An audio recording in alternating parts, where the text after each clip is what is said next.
Welcome to the deep dive. Today we're tackling a really fundamental question, aren't we? About, well, what makes us tick? Yeah, are we ever truly selfless? Or is it always, deep down, about Uh-huh. us? Exactly. We're diving into psychological egoism, this idea that, at the heart of everything we do, our deepest motivations, they just boil down to self-interest. Hmm. Now, think about that compared to psychological altruism, which is the view that sometimes, yeah, we are genuinely driven by concern for others. It really makes you think, doesn't it? It kind of challenges our everyday assumptions about why people do what they do. It absolutely does. Let's take a classic scenario. Imagine Pam runs into a burning building, risks her life to save Jim. Okay. Our first reaction is, wow, that's incredibly selfless, heroic even. Right? Seems obvious. But someone who buys into psychological egoism might pause and say, hang on a second, was Pam really acting purely for Jim's sake? Or was there something else going on? Exactly. Maybe she wanted to, feel like a hero afterwards. Or maybe she was worried about how people would look at her if she just stood there. Or maybe just avoiding that awful feeling you'd get knowing you could have helped but didn't. Precisely. So the core of what we're exploring today is this. Was Pam's ultimate final motivation a genuine concern for Jim? Or was there some sort of deeper layer of self-interest actually driving her actions? That's what we want to unpack. And it's really important, right off the bat, to be clear about what psychological egoism isn't. Good point. It's not the same thing as ethical egoism. Ethical egoism is totally different. That's a moral stance. It says we should be selfish, that it's the right way to act. Ah, okay. Psychological egoism doesn't say that at all. It's just trying to describe what it thinks our motivations are deep down. No judgment about whether it's good or bad. It's about what is, not what ought to be. Got it. Descriptive, not prescriptive. Mm. Makes sense. And it's also different from psychological hedonism, right? Yes, exactly. Hedonism is a specific flavor of egoism. It says our self-interest always comes down to wanting pleasure or avoiding pain. Just those two things. Right. Psychological egoism is broader. Our self-interest could be about other things too, like power or reputation or survival, maybe even things we don't consciously recognize, not just pleasure pain. Okay, clear. Now, what's kind of surprising you mentioned is that even though this idea gets talked about a lot, Yeah. it hasn't actually been championed by that many big-name philosophers throughout history. It's true. You can really only point to maybe Thomas Hobbes, Jeremy Bentham as sort of key figures who explicitly leaned that way. And even their views are debated. So not a huge philosophical fan club. Not really. In fact, you find many more major philosophers like Bishop Butler who actively, strongly argued against it. Huh. It's almost like the underdog theory in philosophy, but you were saying it still pops up elsewhere, in other fields. Oh, absolutely. Its influence, or at least similar ways of thinking, show up in parts of psychology, definitely in classical economics, and even in some interpretations of evolutionary biology. It has legs outside pure philosophy. Right. And what's really put it back on the table recently, you think? Well, there's been this surge in empirical research from different scientific fields. Oh. And we're talking biology, neuroscience, social psychology.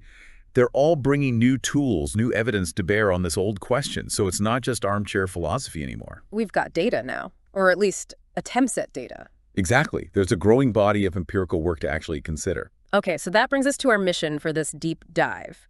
We're going to try and break down the arguments both for and against psychological egoism, Looking at the old philosophical debates. and also these newer scientific findings.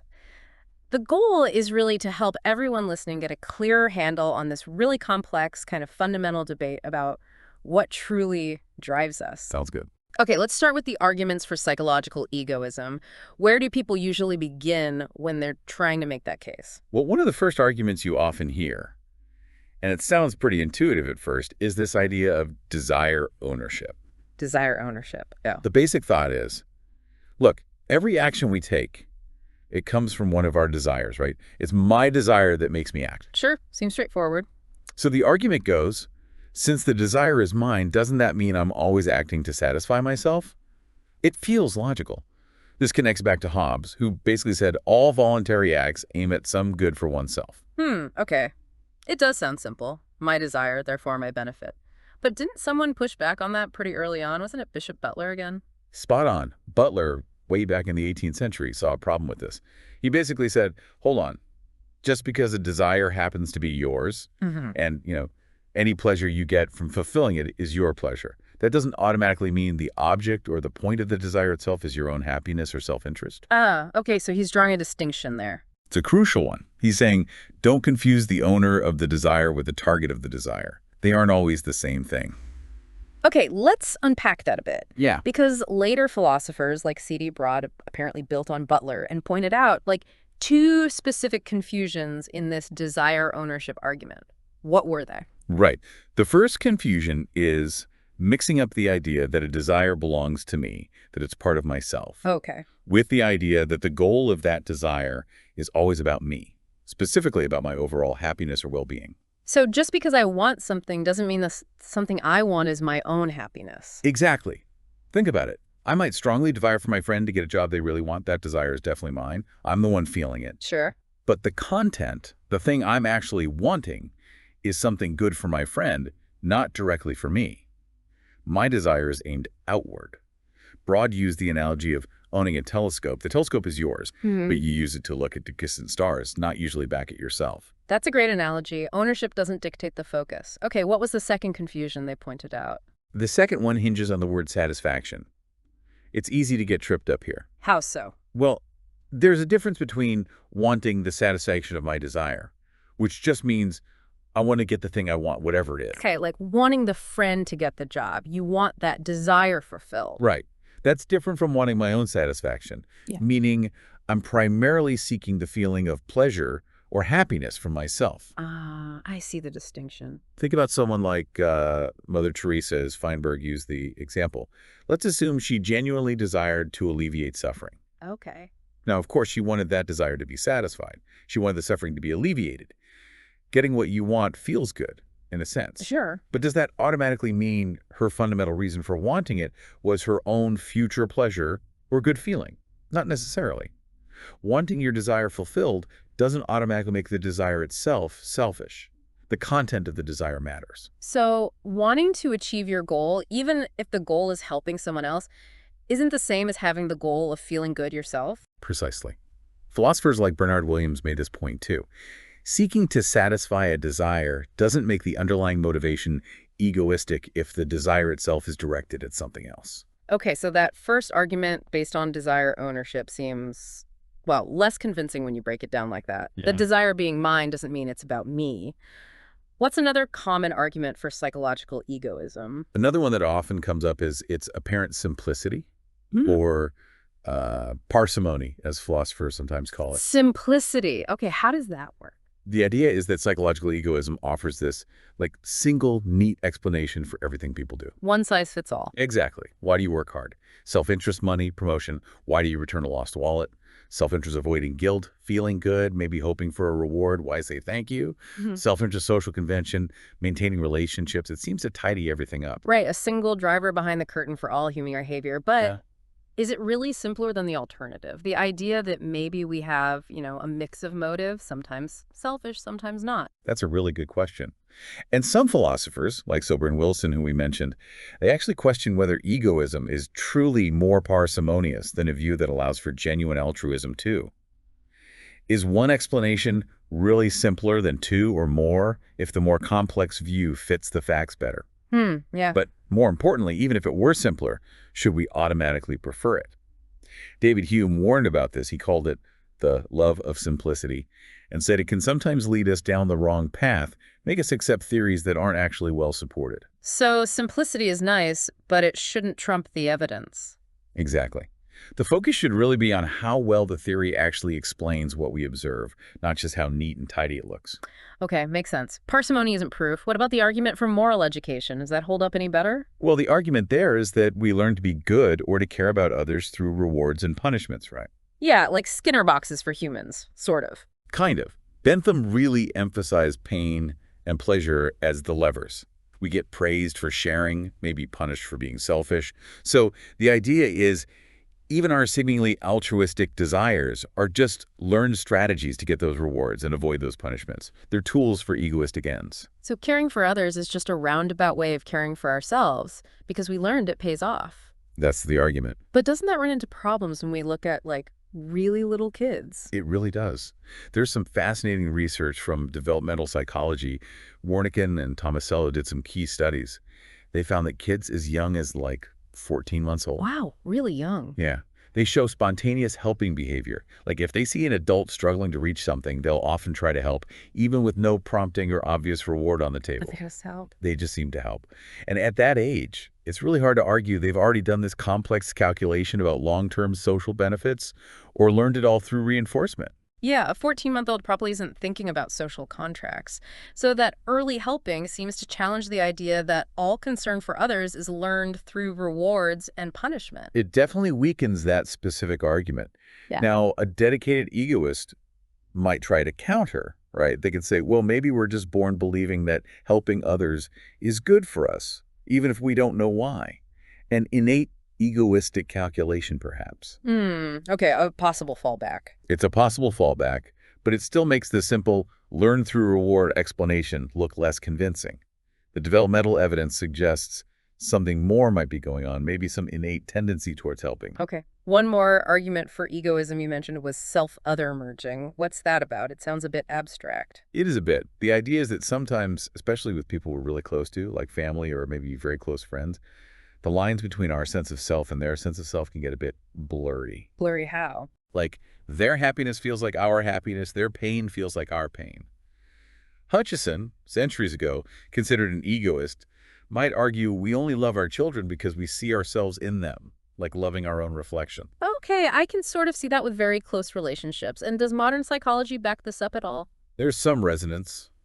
Social psychologists like Batson and others have found that empathy, our ability to feel with someone else, is often stronger for people who are similar to us, or when we consciously try to take their perspective. Makes sense.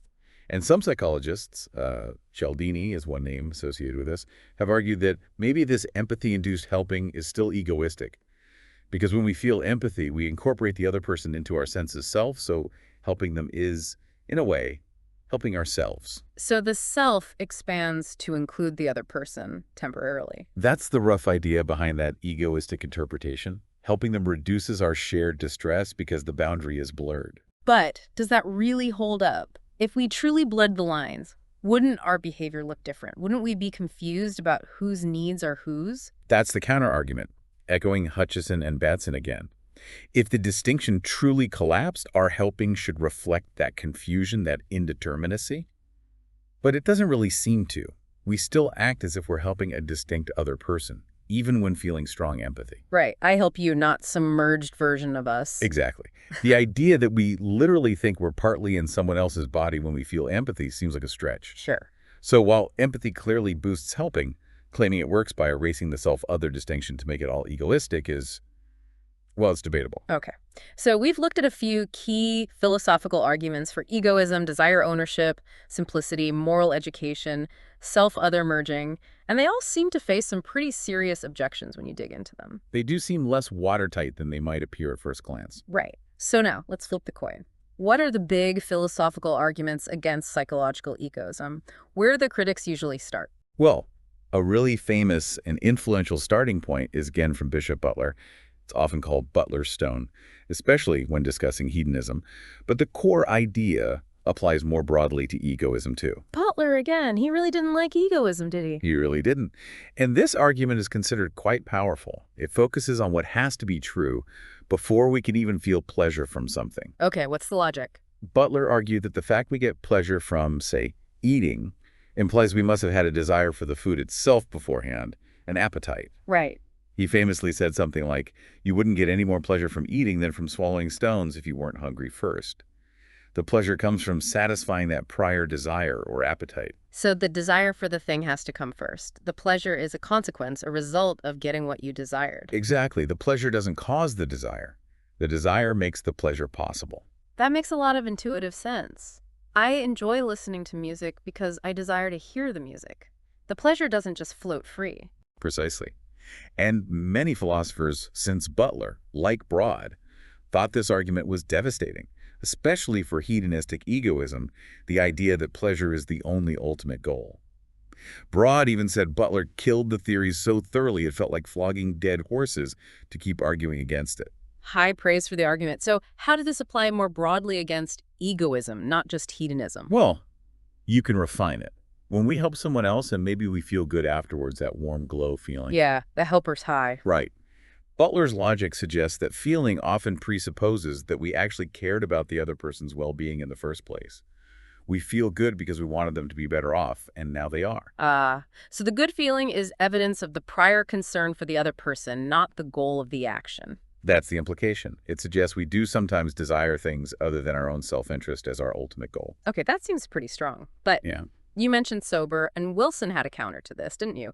They didn't think Butler completely settled it. that's right. They raise a subtle but important point. They say, okay, maybe pleasure does presuppose a desire for the thing that brought the pleasure. Fine. Uh-huh. But that doesn't necessarily tell us whether that desire for the thing, like the other person's well-being, is ultimate or just instrumental. What's the difference? Instrumental versus ultimate? An ultimate desire is something you want for its own sake. An instrumental desire is something you want because it helps you get something else you ultimately want. Okay. So the egoist can still say, sure, I desire the other person's well-being. But why do I desire that? Only because achieving it brings me pleasure, or avoids guilt, or boosts my reputation, etc. So the desire for their well-being is just instrumental to my ultimate desire for my own pleasure or benefit. So they insert another step. The chain could be ultimate desire for my own pleasure, instrumental desire for others' well-being, helping action. Other person is better off. My own pleasure is achieved. It's exactly. Sober and Wilson argue Butler's point shows the pleasure isn't the immediate object of desire, but it doesn't prove it isn't the ultimate object down the line. So Butler's stone, while powerful, maybe doesn't completely crush all forms of egoism if they make that instrumental move. It makes it harder for the egos. They can't just point to the pleasure as direct proof, but it doesn't rule out that sophisticated egoistic story entirely. Okay.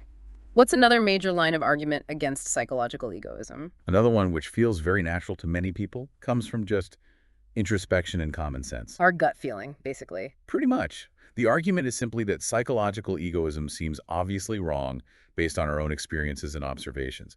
We see people acting in ways that just look selfless. Like the examples you mentioned earlier, Hutchison's honest farmer loving his kids, or Hume's devoted mother sacrificing for her child. Exact. Those kinds of examples. Right. They seem really hard to square with the idea that deep down, it was all just calculated self-interest. And Hume, you said, used this to shift the burden of proof. Yeah, Hume basically argued, look around.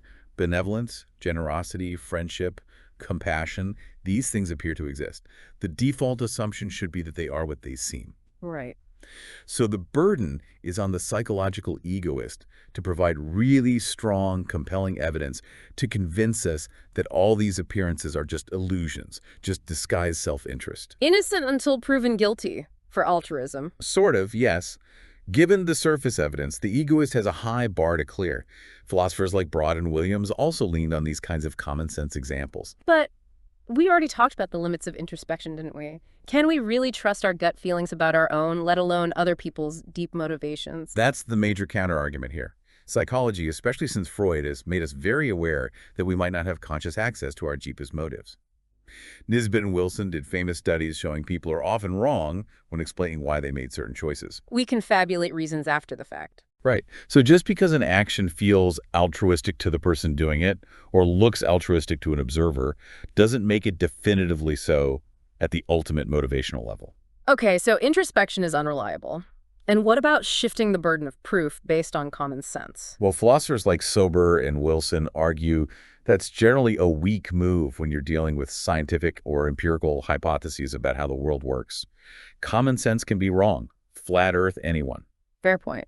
So while the common sense argument feels compelling, it's not philosophically airtight against the determined egoist who points to the limits of introspection and the potential for hidden motives. Okay, so the "it just feels wrong" argument has its weaknesses. What about the charge of unfalsifiability? This sounds more like a scientific criticism. It is, and it's a serious one. The worry is that psychological egoism might be set up in a way that makes it impossible to ever prove wrong. How so? Because no matter what example of seemingly selfless behavior you come up with, the egoist can always invent some hidden, self-interested motive to explain it away. Like Pam saving Jim from the fire.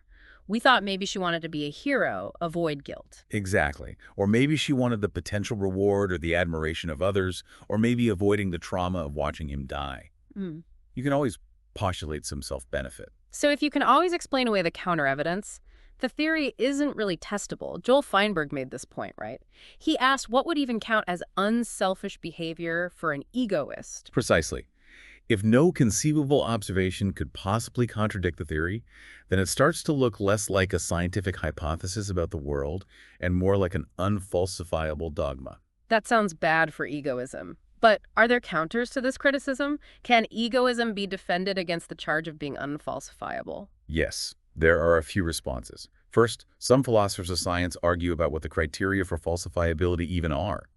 It's not always straightforward for complex theories about hidden states like motivations. Okay, it's a tricky area in science itself. Second, as Sober and Wilson point out, maybe psychological altruism faces a similar problem.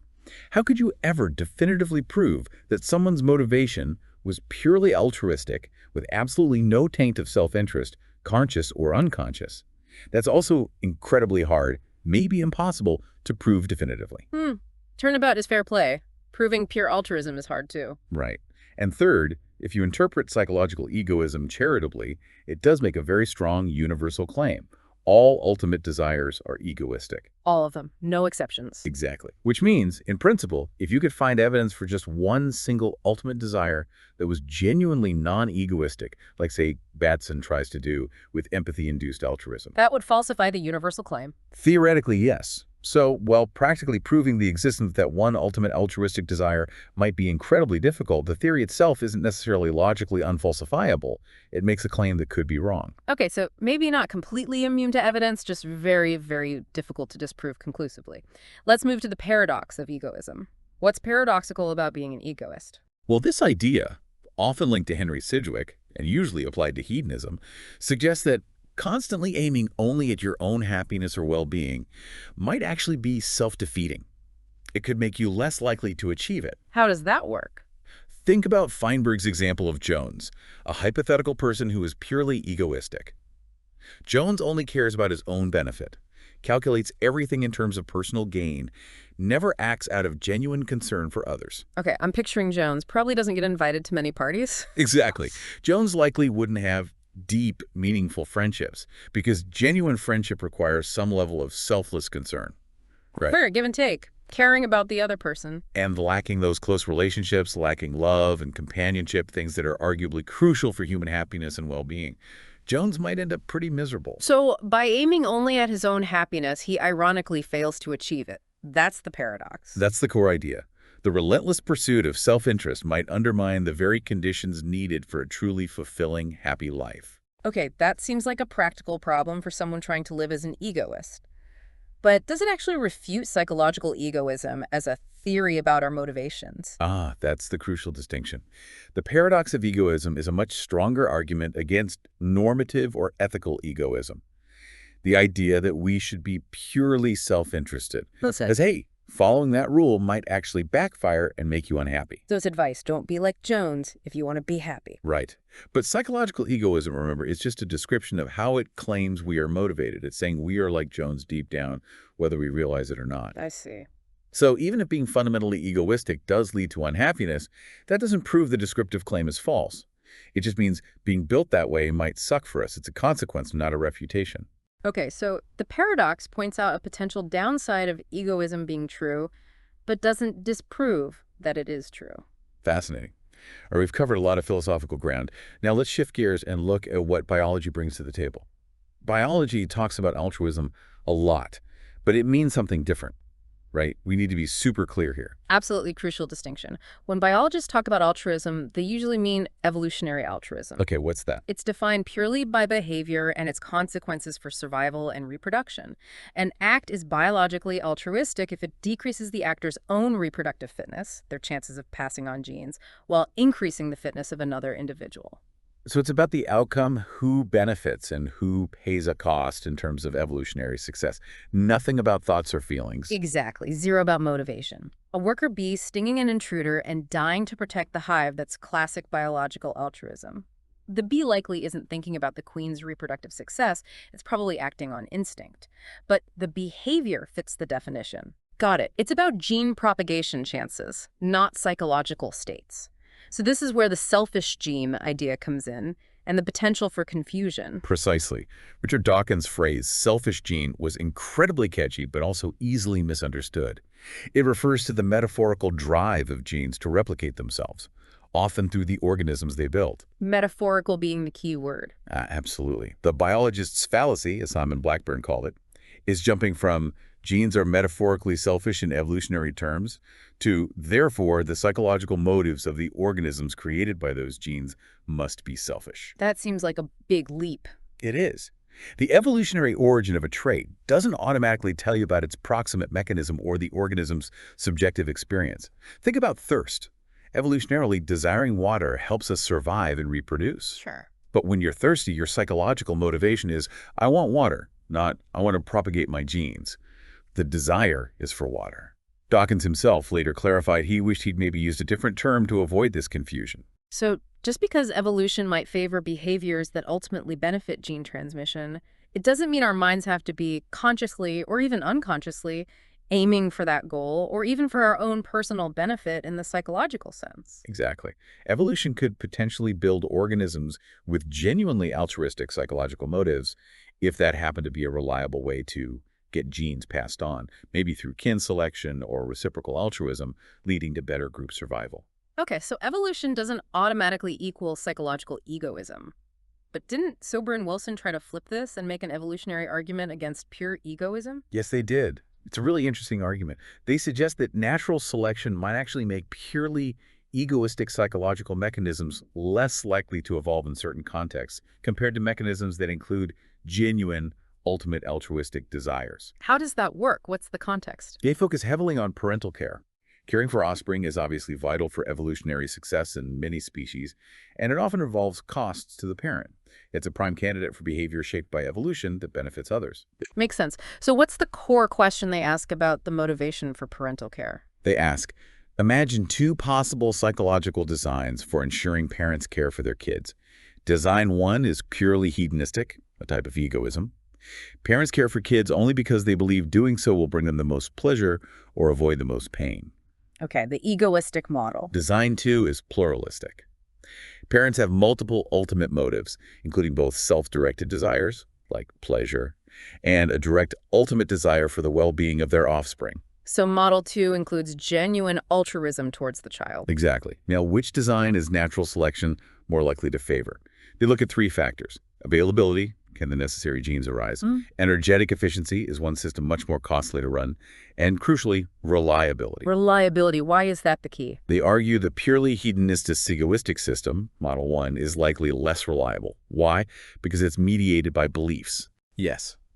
For the hedonistic parent to reliably care for the child, they must constantly believe that caring for the child right now is the best path to their own pleasure or avoidance of pain, compared to all other possible actions. They have to get the calculation right all the time. Exactly. What if their beliefs are wrong? What if they mistakenly think ignoring the crying baby to watch TV will bring more pleasure? The link between the ultimate goal, pleasure, and the necessary behavior, childcare, is indirect and depends on accurate beliefs. It sounds like a Rube Goldberg machine, kind of complex and prone to breaking down if one belief is off. That's a good analogy. Now compare that to the pluralistic system, Model 2. If the parent has a direct ultimate desire for the child's well-being, the motivation is much more direct. The child needs help. The parent is motivated to help. It's less dependent on complex calculations about personal pleasure. It's a more direct line from need to action. And therefore, Suber and Wilson argue, likely more reliable at ensuring the offspring survive. And in evolution, reliability is often king. So natural selection might actually favor incorporating some genuine altruistic motivation because it's a more robust way to get the job done. Fascinating. So evolution might actually build us to be, at least partly, genuinely caring because it's a more dependable system than pure egoism. That's their argument. Now, it's not without critics. Stitch and others have raised objections, but it's a sophisticated attempt to connect evolutionary thinking to the psychological egoism debate, suggesting biology might actually lean against pure egoism. Very cool. Okay, so biology offers some intriguing perspectives. Let's turn to cognitive science now. We touched on behaviorism earlier, the idea that everything is learned through reinforcement. Michael Sloat developed this idea further in relation to egoism. Yes. Sloat, drawing on behaviorist learning theory, proposed a model where we start with basic selfish, drives hunger, thirst, avoiding pain. Then, through association and reinforcement, we learn that certain actions, like helping others, can lead to satisfying those basic drives indirectly. So helping behavior gets reinforced because it ultimately leads back to self-benefit. Right. And crucially, Sloat suggested these higher-order, seemingly altruistic motives might not be functionally autonomous. That means they only stick around as long as the underlying reinforcement, the link back to self-benefit, is maintained. If helping stops paying off for the self, the motivation to help might extinguish. Like Pavlov's dog stops salivating if the bell rings too often without food. Kind of analogous, yes. The altruistic motive isn't independent. It relies on the egoistic payoff. But again, we have those developmental findings with the infants. Exactly. That early helping behavior is hard to explain purely through gradual reinforcement learning. And, more broadly, psychology largely moved away from strict behaviorism decades ago, recognizing the importance of internal cognitive states, beliefs, goals, things behaviorism tried to ignore. Even Sloot himself later expressed some reservations about this purely behavioristic account. So that learning theory argument seems a bit dated now. What about neuroscience? Has peering into the brain settled the debate? Well, there were some early attempts. Philosopher Carolyn Murillo, looking at initial neuroscience findings, suggested a potential link. Research seemed to show overlap between brain areas involved in reward processing, the wanting system, and areas associated with pleasure, the liking system. Ah, so maybe wanting something is fundamentally about wanting the pleasure it brings. That was the speculation. If the reward motivation center is the pleasure center, maybe all motivation ultimately boils down to seeking pleasure, which would support hedonistic egoism. But that was speculative. Yes, and later neuroscience, particularly the work of Kent Berridge, threw considerable doubt on that simple picture. How so? Berridge's research carefully distinguished between the neural systems for wanting, motivation, incentive salience, and liking, the actual subjective experience of pleasure. And he found they are distinct, dissociable systems in the brain. So you can be motivated to get something without necessarily expecting great pleasure from it, or even liking it when you get it, like addiction, maybe. Addiction is a prime example where wanting becomes decoupled from liking. But more generally, it means the brain's motivation system isn't solely aimed at generating pleasure. Okay. So the neuroscience doesn't support the idea that all motivation is just pleasure-seeking. Right. Owen Schroeder, building on Berridge, argues the neuroscience actually points away from hedonism being the sole ultimate motivator. The reward system drives behavior, but its goal isn't necessarily confined to activating the pleasure system. So neuroscience is maybe leaning away from simple egoism, hedonism, too. It certainly hasn't provided the knockout blow for egoism that some might have hoped for. If anything, the data seems more complex. Okay, that leaves us with social psychology and specifically the work of Dan Batson on empathy and altruism. This sounds like a direct experimental attack on the question. It really is. Batson dedicated much of his career to experimentally testing whether genuine, ultimate altruism exists. His core idea is the empathy-altruism hypothesis. And what does that hypothesis state? It proposes that feeling empathy for someone in need evokes an altruistic motivation, where the ultimate goal is to improve that person's welfare, not just to benefit oneself. So empathy triggers a genuinely other-focused desire. Yes. And if that's true, if that ultimate altruistic motivation exists even sometimes, then psychological egoism, which claims all ultimate motivation is egoistic, must be false. A direct challenge. How did Batson try to test this? You can't just ask people, right? We know introspection is unreliable. Exactly. You have to be clever. His basic experimental paradigm involves putting participants in a situation where they witness someone else suffering or in need. Okay. Then they manipulate the level of empathy the participant is likely to feel for that person, maybe by manipulating perceived similarity or instructing them to imagine the person's feelings versus just observing objectively. So some participants feel high empathy, others low empathy. Right. Then they give the participant a chance to help the person in need. But here's the key.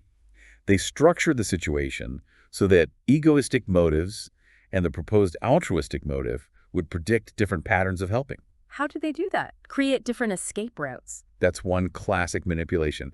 They test egoistic explanations like aversive arousal reduction, the idea that you help just to stop feeling bad yourself from seeing someone suffer. Okay. If that's the only motive, then people should help less if they can easily escape the situation, because escaping also stops their own bad feeling. Right. Escaping is an easier way to achieve the egoistic goal. But the empathy-altruism hypothesis predicts that high empathy participants will help even when escape is easy, because their goal isn't just to feel better themselves, it's to help the other person. And what did they find? Consistently, across many studies using this design and others, they found that high empathy participants helped at high rates, even when escape was easy. Low empathy participants tended to escape rather than help. Wow. That seems to directly contradict that specific egoistic explanation. It does. And Batson's team systematically designed experiments to test other egoistic explanations too, like maybe people help to avoid social punishment or guilt, or to gain social rewards or praise, or simply to share in the person's joy if they are helped, empathic joy. They tried to rule out all those other selfish They reasons. designed clever experiments targeting the specific predictions of each of those egoistic alternatives. And time after time, the results supported the empathy-altruism hypothesis better than the egoistic alternatives they tested. The patterns of helping matched what you'd expect if empathy produced a genuine desire to help the other person. So Batson's conclusion after all this work. His conclusion is that the evidence strongly supports the existence of empathy-induced altruism as a real part of the human motivational repertoire. He doesn't claim it's our only motive or even our strongest, but that it exists and can be powerful. Psychological egoism, in its universal form, appears to be wrong. A pretty bold claim based on experimental data. Have there been pushbacks, people who still think it could be egoism? Oh, absolutely. Researchers like Cialdini and colleagues and philosophers like Sober and Wilson and Stitch have raised counterarguments. They've suggested maybe Batson hasn't ruled out all possible subtle egoistic explanations. Maybe there's some other self-benefit empathy provides that hasn't been tested yet, like feeling a sense of oneness. The self-other merging idea again. Kind of, yes, or other untested egoistic rewards. Batson has responded to many of these, sometimes with more experiments. He acknowledges that you can never rule out every conceivable alternative with 100% certainty. Science is always provisional. Exactly. But he argues that many plausible egoistic explanations have been tested and have failed to account for the data as well as the empathy-altruism hypothesis does. So his provisional conclusion remains that genuine altruism is likely real. Okay. So we've gone through philosophical arguments, biology, cognitive science. Quite the journey. Stepping back, what are the main takeaways from this deep dive? Well, I think it's clear that psychological egoism, while maybe simple and initially appealing, faces some really significant hurdles. The philosophical arguments against it, especially Butler's points and the common sense objections, raise serious questions, even if they aren't absolute proof. And the claim itself is so strong, all motivation is ultimately selfish, that it's vulnerable, isn't it? Hugely vulnerable. Finding even one clear case of ultimate altruistic motivation would, strictly speaking, falsify the universal claim. And the empirical evidence, particularly from Batson's work, but also hinted at by developmental psychology and maybe even evolutionary arguments, it seems to be pointing toward the existence of such motives. It really feels like the scientific evidence is pushing the needle, adding dimensions the purely philosophical debate couldn't capture. Absolutely. This is a great example of where philosophy meets empirical science. Biology, neuroscience, psychology, they're providing crucial data and new ways of testing these fundamental questions about human nature. The conversation is much richer for it. It's definitely not a settled debate, but it feels like progress is being made in understanding the complexities of why we do what we do. Definitely. It's a fascinating ongoing dialogue across disciplines. So maybe a final thought for our listeners. As you go about your life, maybe pay attention to those moments when you help someone or feel compassion or even make a sacrifice. Ask yourself honestly, what was the ultimate driver there? Was it purely about you deep down? Or could there have been a genuine spark of concern purely for the other person? Reflecting on the arguments and evidence we've discussed might give you a new lens for thinking about your own motivations and maybe those of the people around you. It's a fundamental question, and hopefully this deep dive has given everyone some food for thought.